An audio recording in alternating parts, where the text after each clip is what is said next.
बिस्मिल्लाहिर्रहमानिर्रहीम। आज आपको ज़हमत देने का सबब ये है कि कल इलेक्शन कमीशन के सामने कुछ दरख्वास्तें थीं फेडरल गवर्नमेंट की, जो ज़िमनी इलेक्शंस हो रहे हैं उनके मुतालिक, लेकिन एक तज़ब्ज़ुब की सूरत हाल कराची शहर में होने वाले बल्दियाती इलेक्शन के हवाले से भी थी। हालांकि इलेक्शन कमीशन पहले ही ऐलान कर चुका था कि कराची के बल्दियाती इलेक्शन 23 अक्टूबर को ही होंगे, लेकिन जो उम्मीदवार इन इंतखाबात में हिस्सा ले रहे हैं वो परेशान थे और उन्हें ये यकीन नहीं था कि इलेक्शन वक्त पर होंगे या नहीं होंगे। कल इलेक्शन कमीशन ने वज़ाहत के साथ ये कह दिया कि ज़िमनी इलेक्शन भी 16 अक्टूबर को होंगे और उसके साथ साथ जो बल्दियाती इलेक्शंस कराची में होने हैं वो भी 23 अक्टूबर को ही होंगे। मैं तो पहले से ये समझ रहा था कि इलेक्शंस वक्त पर होंगे और मैंने अपने तमाम उम्मीदवारों को ये कहा था कि अपनी कैंपेन्स जारी रखें और ज़िमनी इलेक्शंस भी वक्त पर ही होंगे और अपने उम्मीदवारों से ये कहा था कि आप अपनी कैंपेन जारी रखें। लेकिन बहरहाल जो और अब कम से कम मेरे ज़हन में कोई ये ऐसी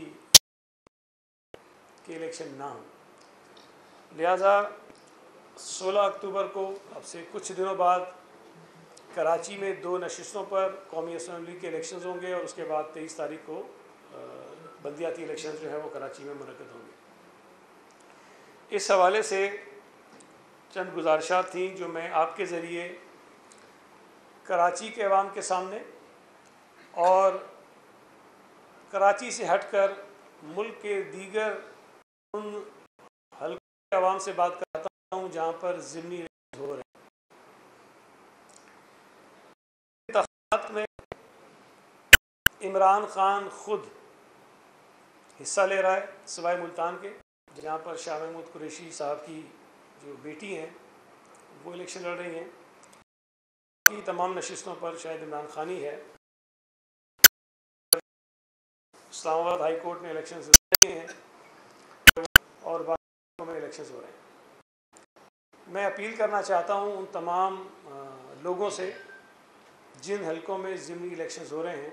कुछ पहली बात तो यह है कि आपसे आज की तारीख तक इमरान खान कौमी असम्बली का मेंबर है और ये आप कि अगर कोई शख्स एक से ज़्यादा नशिस्तों पर कौमी असम्बली का इलेक्शन लड़ता है या जीतता है, एक ही नशिस्त पर रहकर कौमी असम्बली में अपने हलके की नुमाइंदगी करनी होती है, बाकी हलकों में उसको नशिस्तें छोड़नी पड़ती हैं। तो अगर मेरे मुंह में खाक खुदा न करे इमरान खान सारी नशिस्तों से जीत जाए, जिसके इम्कानात नहीं हैं, या अगर 1-2 नशिस्तों से भी जीत जाए, तब भी इमरान खान कौमी असम्बली में जाकर उस नशिस्त पर हलफ नहीं लेगा, इसलिए कि वो पहले से रुकने कौमी असम्बली है। और ये बात उन तमाम लोगों को सोचनी चाहिए जिन हलकों में ये इलेक्शन हो रहा है। इंतखाबात का जो बुनियादी कॉन्सेप्ट है वो ये है कि लोग अपने वोट के ज़रिए अपना एक नुमाइंदा मुंतखब करके कौमी असम्बली में, सूबाई असम्बली में और बल्दियाती इदारों में भेजते हैं जो भी इलेक्शन हो रहा हो, और वो नुमाइंदगी करता है अपने हलके के लोगों की, उनके मसाइल को उजागर करता है, उनके मसाइल पर बात करता है, उनके मसाइल को हल करने की बात करता है, मुल्की इशूज़ पर बात करता है। लेकिन ये जो ज़िमनी इलेक्शंस हो रहे हैं, अगर इमरान खान किसी एक आध हलके से भी जीत जाए तब भी वो उस हलके के लोगों की नुमाइंदगी करने के लिए असम्बली में नहीं जाएगा और उसने फिर वो नशिस्त छोड़ देनी है या उसने हलफ नहीं लेना है, और फिर होगा ये आइन के मुताबिक कि उस हलके 60 दिन के अंदर अंदर दोबारा ज़िमनी। तो इमरान खान जिसने इस मुल्क के इदारों को, आइन को, कानून को मजाक बनाया हुआ है, उसने इन तमाम ज़िमनी इलेक्शंस में अपने आप को कैंडिडेट बनाकर इस मुल्क का जो इंतखाबी निज़ाम है, जो अमल है, उसको भी मजाक बनाने की कोशिश की है और ये उस रास्ते पर चल रहा है। इस इलेक्शंस पर ख़र्चा अपनी जगह जो होता है सो होगा। हर जमात का उम्मीदवार इलेक्शन लड़ता है, बड़ी तादाद में लोग इस इलेक्शन में हिस्सा लेते हैं, कैंपेन चलाते हैं, अपना टाइम लगाते हैं, और उसके बाद अगर नतीजा ये निकले कि इलेक्शन के बाद फिर 2 महीने बाद वहाँ इलेक्शन होना है, तो मैं समझता हूँ कि इससे बड़ा भोंडा मजाक उस हलके के लोगों के साथ नहीं हो सकता। इसलिए मेरी गुजारिश ये है उस हलके में रहने वाले तमाम लोगों से कि आप अपने ऐसे नुमाइंदे को वोट देकर असम्बली में भेजें जो वहाँ से जीतने के बाद असम्बली में जाकर वहाँ हलफ ले और आपके हलके की नुमाइंदगी करे, आपके मसाइल पे बात करे, आपकी मुश्किलात को कम करने की कोशिश करे। दूसरी चीज़ जो बड़ी दिलचस्प है कि जिन लोगों के इस्तीफ़े स्पीकर कौमी असम्बली ने मंजूर कर लिए थे और इलेक्शन कमीशन ने उनकी नशिस्तें खाली करार दे दी थी, और फिर इलेक्शन कमीशन ने उन हलकों में ज़िमनी इलेक्शन के लिए शेड्यूल भी जारी कर दिया था, और फिर उस शेड्यूल के जारी होने के बाद पीटीआई के वो तमाम अरकान जिनके इस्तीफ़े कबूल हुए थे, उन्होंने उन हलकों में अपने कागजात नामजदगी जमा करवाए थे। अब ये पूरा तसलसल है जो मैं आपको बता रहा हूँ। इस्तीफ़ा दिया, बार बार कहते रहे कि हाँ जी हमने दे दिया है, दे दिया है, दे दिया है। फिर उसके बाद स्पीकर ने कबूल कर लिया, किसी ने नहीं कहा कि जी स्पीकर ने गलत कबूल कर लिया और हमने तो दिया ही नहीं था। इलेक्शन कमीशन ने डीनोटिफाई कर दिया उनको, उन्होंने बिल्कुल नहीं कहा कि जी इलेक्शन कमीशन ने गलत डीनोटिफाई किया और हमने तो इस्तीफ़ा नहीं दिया। इलेक्शन कमीशन ने शेड्यूल जारी कर दिया, उन्होंने बिल्कुल ये नहीं कहा कि इलेक्शन कमीशन ने गलत शेड्यूल जारी किया, हमने तो इस्तीफ़े दिए ही नहीं थे। उसके बाद उन्हीं लोगों ने जाके कागजात नामजदगी जमा करवाएं। तमाम उन लोगों ने जो वहाँ से डी-सीट हुए थे, जिनके इस्तीफ़े कबूल हुए थे, एक इमरान खान ने किया, और उसके बाद जो दूसरा नंबर था वो उसी MNA का था जिसका इस्तीफ़ा कबूल हुआ था। लियारी से शकूर शाद ने किया, 239 से चीमा ने किया, बाकी जहाँ जहाँ जो इनका उम्मीदवार था उसमें नॉमिनेशन फाइल कर दिए। अब अचानक आज से कुछ दिन पहले हमने देखा कि वो सारे के सारे उम्मीदवार जाते हैं इस्लामाबाद हाई कोर्ट में और जाकर ये कहते हैं जी हमारा इस्तीफ़ा जो है वो तो बस ऐसे ही हमने दिया था लोगों को बेवकूफ़ बनाने के लिए, पार्टी की पॉलिसी थी और इस तरह से हमने दिया था, हमने तो इस्तीफ़ा दिया ही नहीं है, तो हमारा इस्तीफ़ा जो है वो गलत कबूल किया गया, लिहाजा हमें असम्बली की रुकनीत पर बहाल किया जाए। इससे ये वाज़ेह होता है कि PTI ने इस बात को ज़हनी तौर पर तस्लीम कर लिया है कि इमरान खान इलेक्शन हार रहा है। अगर उन्हें ये यकीन होता कि इमरान खान ये इलेक्शन जीत रहा है तो वो कतई तौर पर इलेक्शन कमीशन ना जाते और इन इलेक्शंस को रोकने की कोशिश ना करते। अब तक उसमें कामयाब नहीं हुए, लेकिन बहरहाल उन्होंने कोशिश की और अभी भी वो केस उनका वहाँ इस्लामाबाद हाई कोर्ट में मौजूद है। ये सारी बातें पाकिस्तान के लोगों को समझनी चाहिए कि इन्होंने अपनी कम अकली और एक इमेच्योर जो पॉलिटिकल सोच इनकी है उसकी बुनियाद पर हर चीज़ को मजाक बनाया हुआ है। भाई आपको लोगों ने मुंतखब करके गलत या सही जिन्होंने करवाया, आपको असम्बली में आप चले गए तो आप अपने हलके के लोगों की नुमाइंदगी करें ना।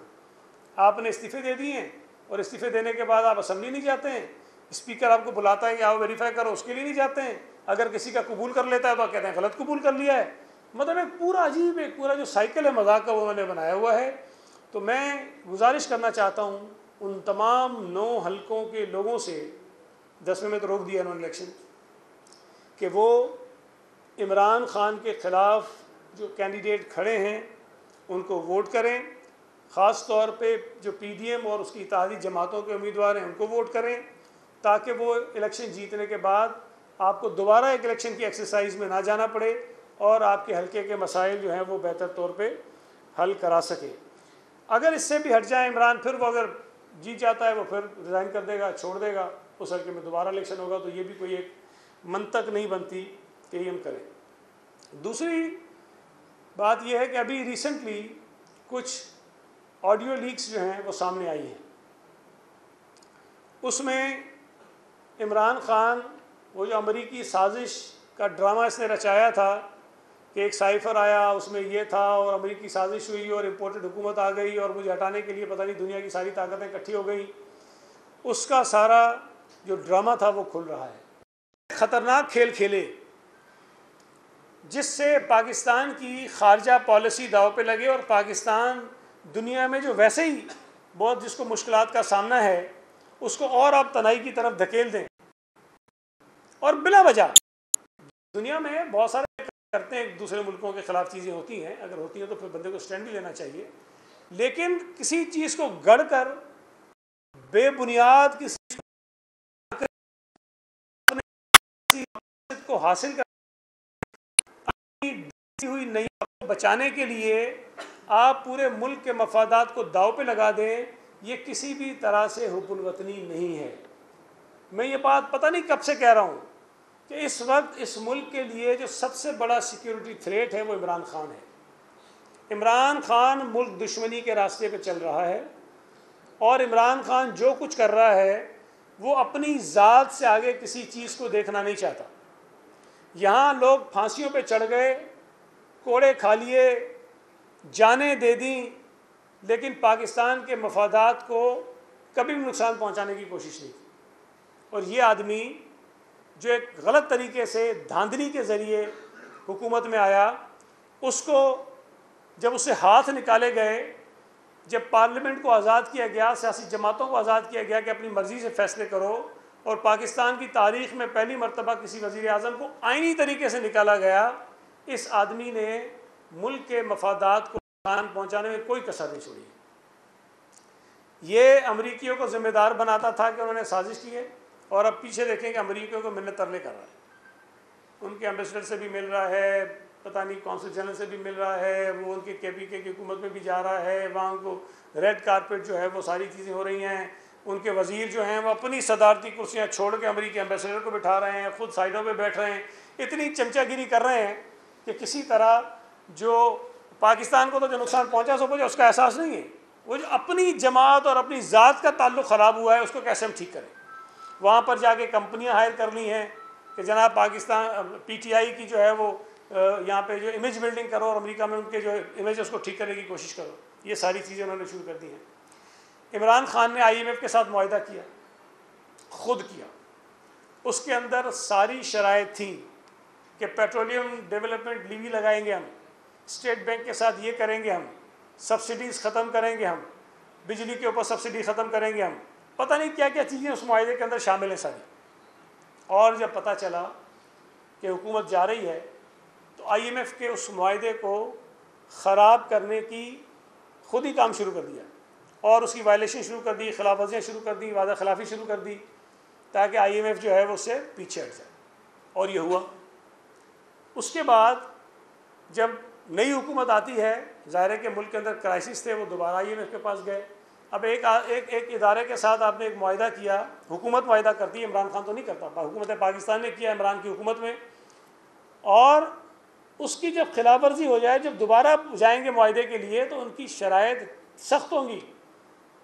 और वो सख्त शराइत इस मौजूदा हुकूमत ने इमरान खान की, मैं अल्फाज ही इस्तेमाल करना चाहता हूँ, शैतानियों की वजह से वो शराइत मानी, जिसका खुमियाजा इस मुल्क के लोगों को भुगतना पड़ रहा है। महंगाई की सूरत में, मुश्किलात की सूरत में भुगतना पड़ रहा है।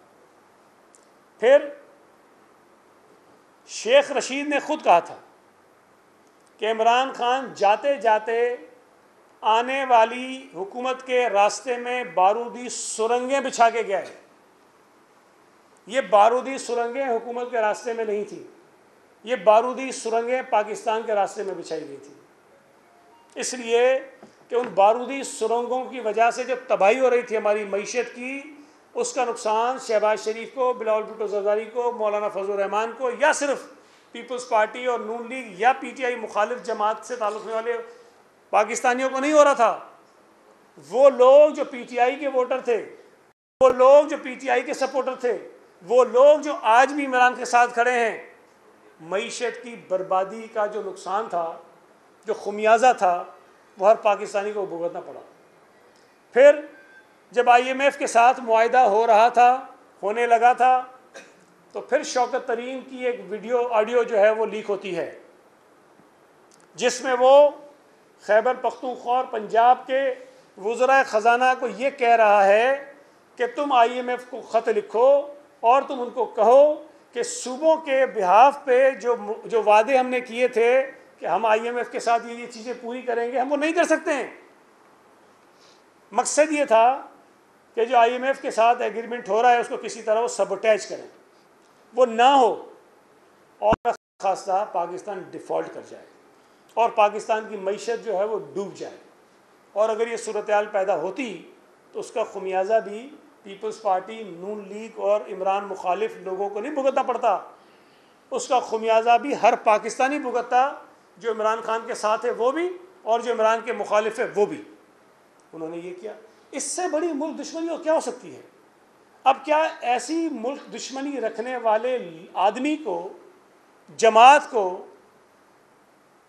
लोग वोट देकर अगर दोबारा उनकी पजीराई करना चाहते हैं, उनकी मर्ज़ी है, लेकिन मैं ये समझता हूँ कि इमरान खान वोट के नहीं जूतों के लायक है। इमरान खान को सियासी तौर पर दफन करके इस मुल्क को एक मुल्क दुश्मन आदमी से छुटकारा दिलाने की ज़रूरत है। मुझे नहीं पता कि क्या मजबूरियां हैं, मैं तो पिछले पता नहीं 6-8 महीनों से कह रहा हूँ, जब से इमरान खान की हुकूमत हटी है, कि इमरान खान पर गद्दारी का मुकदमा बनना चाहिए, इमरान खान पर आइन शिकनी का मुकदमा बनना चाहिए, इमरान खान पर मुल्क दुश्मनी का मुकदमा बनना चाहिए और इमरान खान को और उसके इमरानी टोले को जेल में डालना चाहिए। लेकिन पता नहीं, मुझे नहीं पता, क्योंकि मैं सिंध हुकूमत में बैठा हूँ, वफाकी हुकूमत का मुझे नहीं पता कि क्या वजूहात हैं कि एक आदमी इतना गंद कर रहा है, पाकिस्तान के साथ खेल रहा है, वो आदमी पाकिस्तान के साथ खेल रहा है और उसके खिलाफ कोई कार्रवाई अब तक नहीं हो रही है। करप्शन की बात ये करता है, करप्शन के नारे लगाता है। ये गोगी कहाँ गायब है भाई? ये गोगी को क्यों भगाया गया है? ये गोगी को क्यों वापस नहीं लाया जा रहा है? ये तोशा खाने पे जो डाका पड़ा है, उस डाके का हिसाब क्यों नहीं इससे लिया जा रहा है? इमरान खान ने अभी जाली अपनी 70वीं सालगिरह मनाई है। शनाख्ती कार्ड में शायद डेट कोई और है, पता नहीं, से मना ली। हर काम में 2 नंबरी करनी है। उसने अपनी 70वीं सालगिरह मनाई है। 70 साल का हुआ है, जब वो वज़ीर-ए-आज़म बना था तो गालिबन 66 साल का था। इमरान खान ने अपनी 66 साल ज़िंदगी में, जिसमें वो कहता है मैं तो क्रिकेट बड़ी दुनिया में खेली, मैंने तो वर्ल्ड कप जीता, मेरी तो जो शर्ट है वो इतने में बिकती है, मेरी पैंट इतने में बिकती है, मेरा जूता इतने में बिकता है, मेरे बल्ले पे साइन तो इतने में बिकता है, मैं गेंद पे साइन करूँ इतने में बिकता है, सारे पता नहीं लाखों डॉलर में बिकते थे। इतनी चीज़ें बेचने के बाद भी इमरान खान ने अपनी 66 साल ज़िंदगी में इतना पैसा नहीं कमाया जितना उसने वज़ीर-ए-आज़म बनने के बाद 4 महीने में कमाया था। पहले 4 महीने में, 4 महीने के अंदर अंदर उसने कमाया था। सवाल तो ये उठता है कि इसका हिसाब क्यों नहीं होता भाई? वो कौन सी ऐसी चीज़ थी कि जो इमरान खान 66 सालों में नहीं कर सका और 4 महीने में करके उसने वो पैसा कमा लिया? मैं ये बात कई बार कह चुका हूँ कि मैं मिडिल क्लास का आदमी हूँ। आज भी मेरे पास अपना ज़ाती घर नहीं है, मेरा टैक्स इमरान खान से ज़्यादा था। 300 कनाल के महल में रहता है ये, 300 कनाल के महल में उसका इनकम टैक्स हमसे मुझसे कम था। मैं ये सवाल पूछ पूछ के थक गया हूँ कि इमरान खान का ज़रिया आमदनी कोई बताए कि क्या है, वो कहाँ से पैसे कमाता है भाई, कहाँ से अपना घर चलाता है? बकौल इनके लोगों के वो तो फरिश्ता है, करप्ट तो है ही नहीं, तो कहाँ से पैसे कमाता है? कोई तो ज़रिया होगा उसका, कोई आके बताए तो सही हमें ज़रिया माश उसका क्या है। इमरान खान खुद करप्शन करप्शन करप्शन के खिलाफ नारे लगाता है, इर्द गिर्द उसने टोले रखे हुए हैं, टोले जो सिवाय करप्शन के कुछ नहीं करते हैं। हमारी बातों को छोड़ दें, जस्टिस वजीउद्दीन इसकी पार्टी का आदमी था, उसने ट्राइब्यूनल उसकी सरबराही में इमरान ने खुद बनवाया था, उसकी रिपोर्ट पढ़ें। इमरान खान के अपने MNAs असेंबली में खड़े होकर कह रहे थे कि हमने टिकट देकर पैसे देकर पार्टी का टिकट लिया है। गोगी ने 3,500-4,000 तबादले हुए हैं पंजाब में, पाकिस्तान की तारीख में किसी सूबे में इतने तबादले नहीं हुए, डिप्टी कमिश्नर, असिस्टेंट कमिश्नर, एसएसपीज के, सेक्रेटरीज के, और हर तबादले के रेट फिक्स थे। सवाल ये पैदा होता है कि उसका हिसाब क्यों नहीं लिया जा रहा कि वो गोगी कहाँ पर है जो बकौल इमरान उसके लिए सफाई देने। वो तो बेचारी रियल इस्टेट का काम करती थी, उस बेचारी ने तो बड़ी मेहनत की थी, उस बेचारी के पीछे सब पड़ गए। और भाई वो बेचारी इतनी साफ है, पारसा है, तो उसको वापस लेकर आओ ना। बाकियों को तुम कहते थे अदालतों का सामना करो, गोगी आसमान से उतरी हुई है। पंजाब में जब दोबारा परवेज़ इलाही को वज़ीर आला बनाया तो पहला काम ये करवाया कि गोगी के ख़िलाफ़ होने वाली तहकीकात को बंद करवाया। गोगी के ख़िलाफ़ तहकीकात करने वाले सारे के सारे ऑफिसर्स को हटवाया गया। क्यों, उससे ये सवाल नहीं पूछा जा रहा है। मैं ये समझता हूँ कि इमरान खान आज भी कहीं ना कहीं किसी न किसी का लाडला है। मैंने तो कहा था कि भाई अगर सुप्रीम कोर्ट कहेगा गरीबों के घर तोड़ो तो मैंने ये थोड़ी कहा था कि फैसला नहीं मानूंगा। मैंने कहा भाई मैं इस्तीफ़ा दे दूंगा, मेरे से ही काम नहीं होने वाला, किसी और से करा लेना। मैंने ये कहा था। कंटेम्प्ट ऑफ कोर्ट की प्रोसीडिंग आज भी मेरे खिलाफ चल रही है, आज भी। मैंने तो किसी जज को धमकी नहीं दी, मैंने तो किसी जज को गाली नहीं दी, मैंने तो किसी जज के साथ बदतमीजी नहीं की, मेरे खिलाफ आज भी चल रही है। ये धमकियां देता है, और पहली दफ़ा नहीं दी। जब 2014 में धरना दिया था तब भी कहा था कि आईजी इस्लामाबाद तुमको मैं लटकाऊंगा। थानों पर हमले करके, पुलिस की गाड़ियों पर हमले करके अपने लोगों को छुड़वाया था। वो एसएसपी जुनेजो था, उसको सड़क पे पीटा था, मारा था, जो हॉस्पिटलाइज हुआ था। ये वीडियोस आपके पास मौजूद हैं। इसके खिलाफ कोई कार्रवाई न आज हुई।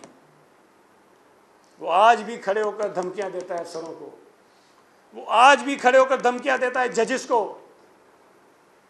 और इंतहाई माज़रत के साथ, अदब के साथ मैं गुजारिश करना चाहता हूँ कि हमारे जजेस उसको मिन्नत तरले कर रहे थे कि सिर्फ ये कह दो कि मुझसे गलती हो गई, आइंदा नहीं करूँगा। उसने ये भी नहीं कहा। बोले हाँ अगर मुझसे हो गई है तो मैं माफ़ी चाहता हूँ। वो यार इतनी सहूलतें हमें भी दे दो ना, हमें भी इतनी जो है वो सहूलतें दे दें आप कि जिसको जो मर्जी है कहते फिरें, उसके बाद कोई हमसे ना पूछे। हमें तो ये सहूलत मुयसर नहीं है। हम तो एक लफ्ज़ कहते हैं तो पता नहीं कहाँ कहाँ से चीखें निकल जाती हैं लोगों की। इमरान खान से ये जो खुद कहता है कि दो पाकिस्तान नहीं होने चाहिए, एक पाकिस्तान होना चाहिए, गरीब और अमीर के लिए कानून होना चाहिए, यहाँ बदकिस्मती से एक नहीं दो पाकिस्तान हैं। एक तरफ इस मुल्क के करोड़ों लोग हैं और दूसरी तरफ इमरान खान है। कोई टोला नहीं है, कोई क्लास नहीं है, कोई कुछ नहीं, इमरान खान है। एक इमरान खान है। एक कोई मामूली केस बन जाएगा, अदालत जो है इतवार को लगेगी, इतवार को अदालत लगेगी और वो जो गिरफ्तारी के वारंट निकले वो सस्पेंड होंगे। ये रूटीन के होते हैं, छोटे बड़े केसों में निकलते रहते हैं, रूटीन के होते हैं, वो सस्पेंड हो जाते हैं इतवार को।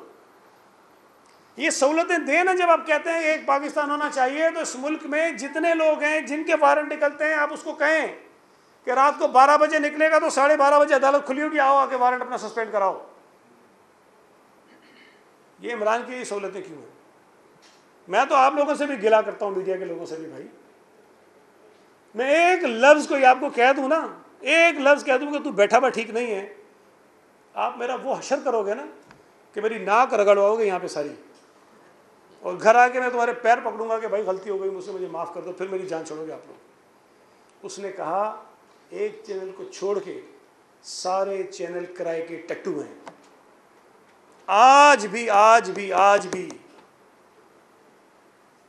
अगर वो कहेगा तो 24 घंटे आप उसी जो है ना लाइव ट्रांसमिशन चलाते हो, आज भी चलाते हो।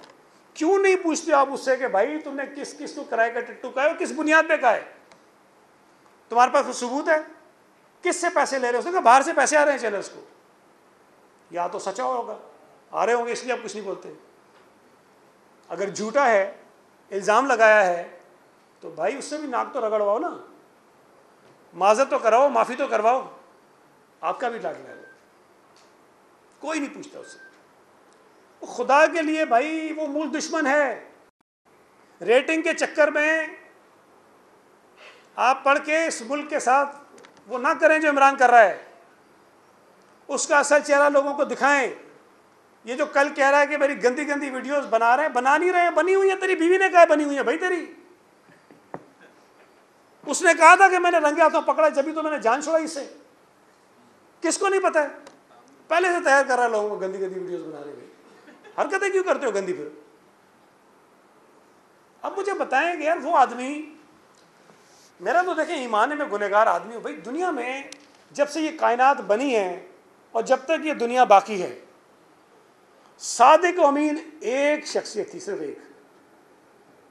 अगर कोई लक़ब मेरे नबी का है और कोई ये सोचे कि वो लक़ब किसी और का हो सकता है, नहीं हो सकता। मेरा ईमान है, नहीं हो सकता।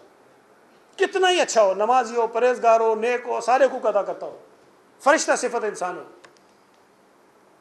मेरे नबी के अलकाबात उसको नहीं मिल सकते हैं। यहाँ एक जानी को, नशई को, बदकिरदार को, जो खुद कहता है, अभी उसने कहा कुछ साल, पता नहीं 6-8 महीने पहले, मैं तो अभी ईमान लाया था, मुझे तो पता ही नहीं था। उस आदमी को साकिब निसार जैसा बदकिरदार जज ये कहे कि ये सादिक अमीन है, और हम उसके पीछे लगे हुए कि ये तो करप्शन के खिलाफ जंग कर रहे हैं। वो कहता है, लोगों, पैगंबर अल्लाह का पैगाम आवाम तक लेकर जाते थे, तुम मेरा पैगाम लेकर लोगों तक जाओ। नऊज़-बिल्लाह, तुम खुदा हो और तुम्हारे ये यूथिये पैगंबर हैं। नऊज़-बिल्लाह, मिसालें क्या क्या देता है आदमी। फिर कहता है कि जो मुझे छोड़ गए वो मुशरिक हैं। हमने तो शिर्क का लफ्ज़ जो पढ़ा है, जो सुना है, वो सिर्फ खुदा के साथ है। किसके साथ? खुदा की ज़ात के साथ। कि जब आप किसी और को खुदा के साथ मिलाते हैं, वो शिर्क होता है, वो मुशरिक होता है। इमरान ये कह रहा है कि जिसने मुझे छोड़ दिया वो मुशरिक है। फिर वो कहता है कि जब कब्र में जाओगे तो अल्लाह ताला तुमसे सवाल करेगा कि तुमने इमरान खान का साथ क्यों नहीं दिया। अल्लाह माफ़ करे, अल्लाह ताला सवाल करेगा मुझसे कि तुमने जानी का साथ क्यों नहीं दिया। अल्लाह ताला मुझसे सवाल करेगा कि भाई एक जिसकी बेटी थी, जिसको वो बेटी मानता नहीं था, जो साबित हुई थी, तुमने उसके बाप का साथ क्यों नहीं दिया। जो नशई था, तुमने उसके साथ क्यों नहीं दिया।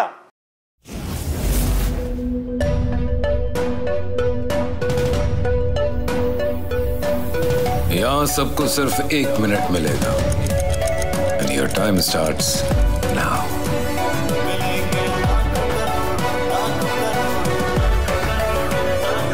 लाखों करोड़ों बस 1 मिनट में। जीतो 1 मिनट में, जीतो 1 मिनट में, जीतो 1 मिनट में, जीतो 1 मिनट में।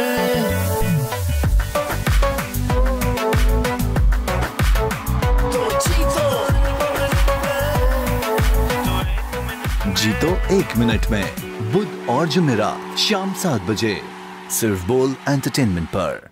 बोल एंटरटेनमेंट के शोज देखने के लिए हमारे चैनल को सब्सक्राइब करें और बेल आइकन पर क्लिक करना ना भूलें। सबसे ज्यादा व्यूज, सबसे ज्यादा रील्स और सबसे ज्यादा रेटिंग के साथ बोल अब भी नंबर 1 पोजीशन पर बरकरार। सब्सक्राइब करें और बेल दबाएं ताकि कोई खबर रह न जाए।